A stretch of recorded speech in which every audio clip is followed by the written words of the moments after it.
ఈ వీడియో కనుక నచ్చితే ఖచ్చితంగా ఒక లైక్ ఇవ్వండి. ఎపిసోడ్లోకి వెళ్తే కలెక్టర్ గారు వస్తారనమాట. ఇక దేవాన్ని హ్యాపీ యానివర్సరీ అని విష్ చేస్తారు. ఇక ల్యాండ్ భూమి పూజ ఎలా అయింది మేడం అని చెప్పి అఖిలాండేశ్వరిని అంటూ ఉంటే ఇక ఆవిడ ఏం మాట్లాడరు. అప్పుడు పక్కనే ఉన్న దేవ భూమి పూజ బాగానే జరిగిందండి అని చెప్పి చెప్తారు.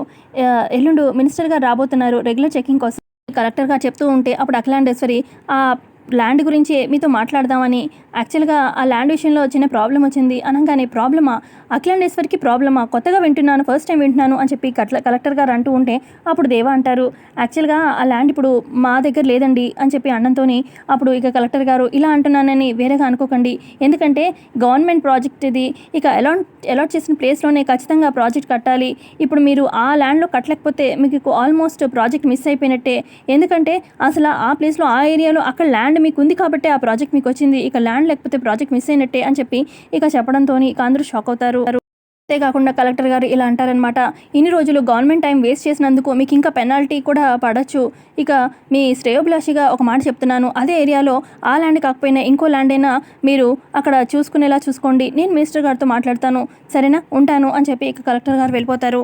పక్క జగదాత్రి ఆలోచిస్తూ ఉంటే ఇక పక్కనే ఉన్న కేదార్ ఏం ఆలోచిస్తున్నావు దాత్రి అనగానే ఒక ఐడియా వచ్చింది చెప్తాను అని చెప్పి అని పార్వతిని పక్కకు తీసుకొస్తుంది. ఇక పార్వతి ఏమైంది దాత్రి ఇలా పక్కకి ఎందుకు తీసుకొచ్చావు అనగానే ఏం లేదు, అసలు అఖిలాండేశ్వరి గారు ఇలా తలదించుకుంటున్నారంటే నాకే ఎంత బాధగా ఉంది, నీకెలా ఉంటుందో దేవా నేను అర్థం చేసుకోగలను అని చెప్పి దాత్రి అంటూ ఉంటే ఇక దేవా అసలు ఫస్ట్ టైం నేను ఓడిపోయి అమ్మని ఓడిపోయేలా చేస్తానేమో అని భయంగా ఉంది అని చెప్పి దేవా అంటూ ఉంటే అప్పుడు దాత్రి అంటుంది నా దగ్గర ఒక ఐడియా ఉంది, ఇక ఈ ప్రాజెక్ట్ మీరు మిస్ అవ్వకూడదు, అక్కడ ఆ ప్లేస్లో మీరు స్టేడియం కట్టాలంటే ఒక ఆలోచన ఉంది, ఏంటంటే ఇక్కడ వజ్రపాటి కుటుంబానికి కూడా అక్కడే ఆ ఏరియాలోనే ఒక పెద్ద ల్యాండ్ ఉంది, మీకు కావాల్సినంత స్థలం, అయితే మీరు ఆ హేమ గ్రూప్ ఆఫ్ ఇండస్ట్రీస్కి ఇచ్చిన ఆఫరే ఇక వజ్రపాటి కుటుంబానికి కూడా ఇవ్వండి, అంటే కౌశికి గారి చెల్లి ఉంది కదా మాధురి, ఇక ఆ అమ్మాయిని మీ ఇంటి కోడలుగా చేసుకున్నారనుకో ఇక ఏ ప్రాబ్లం ఉండదు కదా, ఇక స్టేడియంలో మీరు అక్కడే అనుకున్నట్టుగానే కట్టచ్చు, కాకపోతే మీరు మీ ఇంట్లో వాళ్ళని ఒప్పించండి, ఈ ఐడియాతో నేను మా ఇంట్లో వాళ్ళని ఒప్పిస్తాను అని చెప్పి దాత్రి చెప్పడంతో చాలా గుడ్ ఐడియా, ఇక నేను మా కుటుంబంతో మాట్లాడతాను అని చెప్పి దేవ అలాగే పార్వతి వెళ్తారు. ఇక ఇటుపక్క దాత్రి అలాగే కేదార్ కూడా కౌశికి వాళ్ళతో మాట్లాడదామని వెళ్తారు. అందరూ కూర్చొని మాట్లాడుకుంటూ ఉంటారనమాట, కౌశికి వాళ్ళు ఇక సుధాకర్ అందరూ కూడా. ఇక కౌశికి అంటుంది ఏంటి దాత్రి అఖిలాండేశ్వరి గారికి వచ్చిన ప్రాబ్లం మనం సాల్వ్ చేయొచ్చు అని చెప్పి అన్నావు, అది ఎలా పాసిబుల్ అని చెప్పి అంటూ ఉంటే ఇక ఇటు పక్కన నిషి అంటుంది దాత్రి నీకు అసలు బుర్రే లేదు, అసలు వాళ్ళకు వచ్చిన ప్రాబ్లం మనం ఎలా సాల్వ్ చేస్తాం చెప్పు అని చెప్పి అంటుంది, వాళ్ళ ప్రాబ్లం వాళ్ళు చూసుకుంటారు, మనకేమి సాల్వ్ చేసిన పని లేదు అని చెప్పి నిషి అంటూ ఉంటే అప్పుడు ఇక దాత్రి ఎవరికైనా కూడా మానవత్వం ఉండాలి, ఇప్పుడు వేరే వాళ్ళకి వచ్చిన కష్టం చూసి మనం అయ్యో అనకపోతే రేపన్నాడు మనకి కష్టం వస్తే అయ్యో అనే వాళ్ళే ఉండరు అని చెప్పి అంటూ ఉంటే అప్పుడు కౌశికి బాగా చెప్పావు దాత్రి అని చెప్పి అంటుంది. ఇక అప్పుడు నిషి కొత్త ఉంది వదిన, వాళ్ళు చెప్తే సూపర్ అబ్బో సూపర్ సూపర్ అంటారు, ఇక మేం చెప్తే ఏముంది ఇలాగేగా ఉండేది అని చెప్పి నిషి అంటూ ఉంటే అప్పుడు సుధాకర్ అమ్మ నిషి మేము ఇక్కడ ఏం మాట్లాడుతున్నావు, నువ్వు ఎందుకు ఇప్పుడు గొడవ స్టార్ట్ చేస్తున్నావు, కాసేపు సైలెంట్గా ఉండు అని చెప్పి అంటూ ఉంటే అక్కడే ఉన్న వైజయంతి ఓ బా ఇప్పుడు నిషి ఏం తప్పు మాట్లాడిందని, అయినా వాళ్ళకు వచ్చిన కష్టాన్ని సాల్వ్ చేసుకోలేనంత తక్కువ ఇదిలో లేరు, వాళ్ళకు వచ్చిన కష్టం వాళ్ళు చూసుకుంటారు, మనం ఇక్కడి నుంచి పోదాం పదండి అని చెప్పి అంటూ ఉంటే అప్పుడు కౌశికి ముందు దాత్రి చెప్పే ఐడియా ఏంటో విందాము, మనకు నచ్చితే ఓకే కదా, ముందు దాత్రి చెప్పు నీ ఐడియా ఏంటి అని చెప్పి అడుగుతుంది కౌశికి. ఇప్పుడు దాత్రి అంటుంది ఆగిపోయిన ఎంగేజ్మెంట్ మనం జరిపిస్తే సరిపోతుంది కదా అని చెప్పి అంటూ ఉంటే అప్పుడు నిషి నీకు పిచ్చా ఏంటి, అసలు అక్కడ హేమ వేరొకరిని పెళ్లి చేసుకుంటాను అని చెప్పి చెప్పింది, ఇప్పుడు హేమ వచ్చి ఎలా ఎంగేజ్మెంట్ చేసుకుంటుంది అని చెప్పి నిషి అంటూ ఉంటే నేను ఎంగేజ్మెంట్ జరగాలి అన్నాను కానీ హేమతో అనలేదు కదా అనగానే అబ్బా ఏం చెప్తున్నావు అర్థం కావట్లేదు అని చెప్పి అక్కడే ఉన్న కాచిబూచి అంటారు. ఇక అప్పుడు కౌశికి సరిగ్గా క్లియర్గా చెప్పు దాత్రి అని చెప్పి అంటుంది. అప్పుడు దాత్రి చెప్తుంది అంటే ఏం లేదు, ఎంగేజ్మెంట్ జరగాలంటే ఇక్కడ మనకి మాధురి కూడా ఉంది కదా, చరణ్కి ఈడు జోడు బాగుంటుంది, ఇక ఆ ఇంటికి కోడలుగా వెళ్తే చాలా బాగుంటుంది, మన మాధురి లైఫ్ కూడా ఒకసారి ఆలోచించండి అనగానే ఐడియా అయితే బాగానే ఉంది అని చెప్పి కౌశికి అంటుంది. ఇక ఏంటి నా కూతురు ఇక ఆ అఖిలాండేశ్వరి వాళ్ళ ఇంటికి కోడలుగా వెళ్తుందా, ఇంతకన్నా మంచి సంబంధం ఇంకేముంటుంది అని చెప్పి వైజయంతి కూడా ఫుల్ హ్యాపీ అవుతుంది. ఇక ఇటు పక్కన నిషి అయినా వాళ్ళు ఎందుకు ఒప్పుకుంటారు, వాళ్ళు ఎందుకు వాళ్ళ ఇంటికి కోడలు చేసుకుంటారు అనగానే అప్పుడు దాత్రి అంటే కౌశికి వదిన ఒక ఐడియా, ఇప్పుడు వాళ్ళకి అక్కడ ల్యాండ్ లేకపోవడం వల్ల కదా వాళ్ళకి ఆ ప్రాజెక్ట్ అక్కడ అవ్వదు అని, ఇక్కడ ఆ ఏరియాలో మనకి ల్యాండ్ ఉంది కదా, ఇక ఎటు మాధురి తరపున ఇక ఆ ల్యాండ్ ఇచ్చామనుకోండి ఇక వాళ్ళు అనుకున్నట్టు ఆ ప్లేస్లో ప్రాజెక్ట్ జరుగుతుంది, ఇక మన మాధురికి కూడా మంచి లైఫ్ దొరుకుతుంది, మంచి అత్తింటి వాళ్ళు దొరుకుతారు అని చెప్పి ఇక దాత్రి తన ప్లాన్ చెప్పడంతో చాలా గొప్పగా ఆలోచించావు అని చెప్పి ఇక అంటారనమాట సుధాకర్. మాకు కూడా ఇంత గొప్ప ఆలోచన రాలేదు, వాళ్ళకి వచ్చిన కష్టం చూస్తూ ఉన్నాం, కానీ కష్టం ఎలా తీర్చాలి అని చెప్పి నీ ఆలోచన చాలా బాగుంది అని చెప్పి సుధాకర్ కౌశికి అంటారు. ఇక కౌశికి కూడా మంచి సంబంధమే అని చెప్పి అంటుంది. ఇక మాధురి గురించి ఇక బాబాయ్ పిన్ని డెసిషన్ తీసుకోవాలి వాళ్ళ అమ్మాయి కాబట్టి అని చెప్పి కౌశికి అనడంతో నాకైతే ఈ సంబంధం ఓకే అని చెప్పి వైజయంతి అంటుంది. ఇక సుధాకర్ కూడా మంచి సంబంధమే అని చెప్పి అంటారు. అక్క నీ ఉద్దేశం ఏంటి అని చెప్పి మాధురి అంటూ ఉంటే, మంచి సంబంధం, నీ లైఫ్ కూడా బాగుంటుంది అని చెప్పి కౌశికి అంటే, ఇక అప్పుడు మాధురి నాకు కూడా ఇష్టమే అని చెప్పి అంటుంది. ఇంత ఫాస్ట్గా మాధురి పెళ్ళంటే మరి మా ఆయన కూడా ఒప్పుకోవాలి కదా అని చెప్పి అంటుందన్నమాట నిషి. అయినా నా కొడుకు నా మాట వింటాడులే, నువ్వు కొంచెం సేపు గమ్మునుండు అని చెప్పి వైజయంతి అంటుంది నిషిని. వైజయంతి కూడా నిజంగా దాత్రి ఏమో అనుకున్నాను, కానీ నీకు వచ్చిన ఐడియా సూపర్, నువ్వు నిజంగా సూపర్ అని చెప్పి వైజయంతి మెచ్చుకుంటూ ఉంటే, ఇక నిషి చూడలేక కుళ్ళుతో ఏంటి అందరూ ఈ దాత్రిని మెచ్చుకుంటున్నారు అని చెప్పి నిషి ఓరవలేకపోతూ ఉంటుంది. పక్క నిషి అంటుంది, అయినా అఖిలాండేశ్వరి వాళ్ళు ఒప్పుకోవాలి కదా అనగానే అక్కడ దేవ అలాగే పార్వతి మాట్లాడుతున్నారు అని చెప్పి దాత్రి చెప్తూ ఉంటుంది. మరోపక్క అఖిలాండేశ్వరి ముందు చెప్తారనమాట వీళ్ళ ఒపీనియన్. దేవ అలాగే పార్వతి చెప్తారు. అప్పుడు అఖిలాండేశ్వరి పక్కన ఉన్న తోటికడులు అయినా వియ్యానికైనా కయానికైనా సమోజ్జీలు ఉండాలి అని చెప్పి అంటారు. వాళ్ళ స్థాయి ఎక్కడ, మన స్థాయి ఎక్కడ అని చెప్పి అనగానే అప్పుడు దేవా మనం చూడండి డబ్బా, అయినా వాళ్ళు చాలా సంస్కారవంతులు, మంచి కుటుంబం అని చెప్పి దేవా కూడా అంటూ ఉంటే, ఇక అప్పుడు అఖిలాండేశ్వరి నాకైతే ఏమీ అభ్యంతరం లేదు చరణ్, నీ ఇష్టం, మరి నీ లైఫ్ నువ్వు ఆలోచించుకో అనగానే ఇక అప్పుడు తను అంటాడు, పెద్దమ్మ మీరు అనండి, నాకైతే ఏం అభ్యంతరం లేదు, మీరే చెప్తే దానికి నేను ఓకే అనగానే సరే అయితే మరి మాట్లాడదాం వాళ్ళ కుటుంబంతో అని చెప్పి అఖిలాండేశ్వరి వాళ్ళు కూడా వస్తూ ఉంటారు. ఇక మొత్తానికి అఖిలాండేశ్వరి దగ్గర బ్లెస్సింగ్స్ తీసుకుంటారనమాట.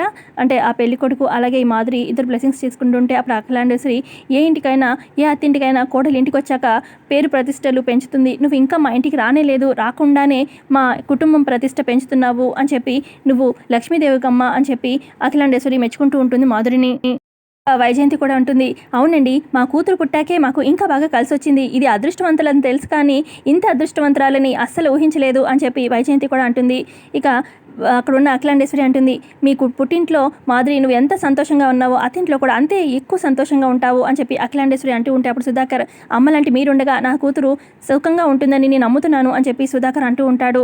ఆ తర్వాత ఇక దేవా దాత్రి ఇదంతా నీ వల్లే, నువ్వు ఇచ్చిన ఐడియా వల్లే, నిజంగా నువ్వు చాలా గ్రేట్ అని చెప్పి అంటూ ఉంటే అప్పుడు దాత్రి అయ్యో దేవా ఇందులో ఏముంది, నాకు తోచిన ఏదో ఆలోచన చెప్పాను, అయినా ఈ ఆలోచనని ఒప్పుకున్న మీ ఇద్దరు కుటుంబాలు మీరు గ్రేట్ అని చెప్పి దాత్రి అంటుంది. తర్వాత అఖిలాండేశ్వరి కూడా దాత్రితో అంటుంది, అమ్మ దాత్రి నేను నీ అమ్మ లాంటిదాన్ని, నీకు ఏ కష్టం వచ్చిన ఫ్యూచర్లో నేను నాన్నని మర్చిపోవద్దు అని చెప్పి అంటూ ఉంటే ఇక వైజయంతి కూడా అమ్మ దాత్రి నిజంగా నువ్వు చాలా మంచిదానివి అని చెప్పి పొగుడుతూ ఉంటే ఇక దాత్రి కూడా ఫుల్ సంతోషిస్తూ ఉంటుంది. ఇక నిషి ఏంటిది ఫస్ట్ ఇంట్లో అందరినీ తన వైపు తిప్పుకుంది, మావయ్య గారిని తిప్పుకుంది, ఇక చూస్తే అత్తయ్య కూడా దాత్రి పేరెత్తితే మండిపడే అత్తయ్య ఇప్పుడు అత్తయ్య కూడా దాత్రిని మెంచుకుంటుంది, అసలు నా అభిప్రాయంతో పని లేకుండా ఈ పెళ్లి జరుగుతుంది కదా, అసలు ఈ పెళ్లి ఎలా జరుగుతుందో నేను చూస్తాను అని చెప్పి నిషి మనసులో అనుకుంటుంది. మరోపక్క ఈ రెండు కుటుంబాలు ఇక రేపే ఎంగేజ్మెంట్, మీరు అనుకున్న డేట్కి పెళ్లి కూడా పెట్టుకుందాము అని చెప్పి అనుకుంటారు. మరోపక్క మీనన్ బెదిరిస్తూ ఉంటాడు యువరాజ్ని, యువరాజ్ ఈ మీనన్ని మోసం చేసావు కదా అనగానే నేను మిమ్మల్ని మోసం చేయడం ఏంటి బాయ్ అనగానే మరి లేకపోతే వేరే అమ్మాయిని పంపించావు, అసలు నేను ఆ అఖిలాండేశ్వరి వాళ్ళు నా కాళ్ళ దగ్గరకు వస్తారు అనుకున్నాను, కానీ మొత్తం అంతా ఐడియాని ఫ్లాప్ చేసేసావు, నీ చెల్లెల్ని ఆ ఇంటి కోడలు చేయబోతున్నావు కదూ, మరో 2 రోజుల్లో వాళ్ళకి పెళ్ళి అనగానే అదేంటి మాధురి వాళ్ళ ఇంటికి కోడలు అవడం ఏంటి అని చెప్పి యువరాజ్ అంటూ ఉంటే అదే అక్కడ ఏం జరుగుతుందో నాకు అర్థం కావట్లేదు, చూడు ఈ ఒక్క రోజులో పెళ్ళి ఎలాగైనా ఆపాలి, అసలు వాళ్ళు నా కాళ్ళ దగ్గరికి ఎలాగైనా రావాల్సిందే, చూడు ఆ పెళ్ళి ఆపలేదనుకో మీ కుటుంబంలో ఎవరిని కూడా బ్రతకనివ్వను, నా కోపం గురించి నీకు తెలుసు కదా యువరాజ్ అని చెప్పి అన్నంతో భాయ్ అంతా తెలుసు నాకు, ఇక ఆ పెళ్ళి ఎట్టి పరిస్థితుల్లో జరగనివ్వను అని చెప్పి యువరాజ్ ఫోన్ పెట్టేస్తాడు. తర్వాత ఇక ల్యాండ్ డాక్యుమెంట్స్ తీసుకొస్తారనమాట కౌశికి దగ్గరికి సుధాకర్, రేపు మనం అఖిలాండేశ్వరి గారికి ల్యాండ్ డాక్యుమెంట్స్ ఇవ్వాలి కదా, సరిగ్గా ఉన్నాయో లేదో చూడు కౌశికి అని చెప్పి కౌశికి ఇస్తారనమాట. పేపర్స్ చూస్తూ ఉంటుంది. అమ్మ దాత్రి వంట ఏం చేసావు, తెగ ఆకలేసేస్తుంది, భోజనం పెట్టు అనగానే మామయ్య రెడీ అయిపోయింది పెట్టేస్తున్నాను, మీకు ఇష్టమైన మిరియాల చారు చేశాను అని చెప్పి పెడుతూ ఉంటుంది టేబుల్ మీద. దాత్రి ఇప్పుడు దాకా కష్టపడ్డావు కదా, నువ్వు కూర్చో నేను వడ్డిస్తాను అని చెప్పి వైజయంతి అంటుంది. ఇక దాత్రి పక్కనే కేదార్, అబ్బోడా నువ్వు వచ్చి దాత్రి పక్కన కూర్చో అని చెప్పి ఇక దాత్రి పక్కన కూర్చోపెట్టి ఇవాళందరూ నేను వడ్డిస్తాను అందరికీ అని చెప్పి ఇక వాళ్ళ ఆయనకి దాత్రికి కేదార్కి వడ్డిస్తూ ఉంటుంది. ఇక అక్కడ దూరం నుంచి కాచి బూచి చూస్తూ ఉంటారు. ఏంటి అక్కడ జరిగేది నేను చూసేది నిజమేనా అని చెప్పి బూచితో అంటుంది కాచి. అసలు అమ్మో ఇక నిషి చూసిందంటే ఈ కుటుంబ కథా చిత్రాన్ని ఇంకే లేదు అని చెప్పి అంటూ ఉంటుందన్నమాట. కాచి చూడడం కాదు అదిగో చూస్తున్నారు అని చెప్పి చూపిస్తూ ఉంటారన్నమాట. ఇక మెట్ల దగ్గర నుంచి యువరాజ్ అలాగే నిషి చూస్తూ ఉంటారు. ఇక నిషి కోపంతో కిందకు వస్తుంది. ఏయ్ ముందు ఇక్కడి నుంచి లే అని చెప్పి దాత్రితో అంటుంది కోపంగా. అన్నం దగ్గర కూర్చుంది, లేకపోతే ఏమైంది, మీరు వెళ్ళి అక్కడ కూర్చోండి అని చెప్పి వైజయంతి అంటుంది. ఎందుకు అక్కడ కూర్చోవాలి అని చెప్పి నిషి అంటూ ఉంటే, కుర్చీ కోసం ఎందుకు అంత గొడవ చేస్తున్నావు, అయినా సర్దుకుపోవడం నేర్చుకోవాలి నిషి అని చెప్పి వైజయంతి అంటుంది. అక్కడికి వెళ్ళి కూర్చో అనడంతోని ఇక యువరాజ్ ఏమంత గొడవ వద్దులే పద అక్కడ కూర్చుందాము అని చెప్పి నిషిని పక్కకు వేరే ఆపోజిట్ సీట్లో కూర్చుంటారనమాట నిషి అలాగే యువరాజ్. భోజనం చేస్తూ ఉంటే సుధాకర్ దాత్రితో ఇలా అంటారు, అమ్మ దాత్రి నీకు ఏమి ఇచ్చి రుణం తీర్చుకోవాలి, మా కుటుంబానికి నువ్వు ఇచ్చిన సంతోషానికి మేము ఏం చేసినా తక్కువే అని చెప్పి అంటూ ఉంటే ఇక వైజయంతి కూడా అవునమ్మా మా మాధురికి ఇంత మంచి సంబంధం వచ్చిందంటే నీ వల్లే అని చెప్పి అంటూ ఉంటే ఇక దాత్రి అయ్యో ఇందులో నేను చేసింది ఏముంది, తోచింది చెప్పానంతే అని చెప్పి దాత్రి అంటూ ఉంటే అప్పుడు సుధాకర్ అసలు ఎదుటి వాళ్ళకి మంచి జరుగుతుందంటే ఓర్వలేని ఈ రోజుల్లో అసలు ఒక ఆడపిల్లకి ఇంత మంచి జీవితం ఇవ్వడం అనేది నీకు మంచి ఆలోచన వచ్చింది, నువ్వు చాలా గ్రేట్ అని చెప్పి పొగుడుతూ ఉంటారు. పక్క కాచి మెల్లగా ఇక నిషి చెవులో చెప్తూ ఉంటుంది, ఇప్పుడు దాత్రి పొజిషన్ చూస్తూ ఉంటే రేపు నీ పొజిషన్ నిన్ను మెల్లగా పక్కన పెట్టేసేలాగున్నారు అని చెప్పి అనగానే ఇక నిషి ఇంకా కోపంతో చూస్తూ ఉంటుంది.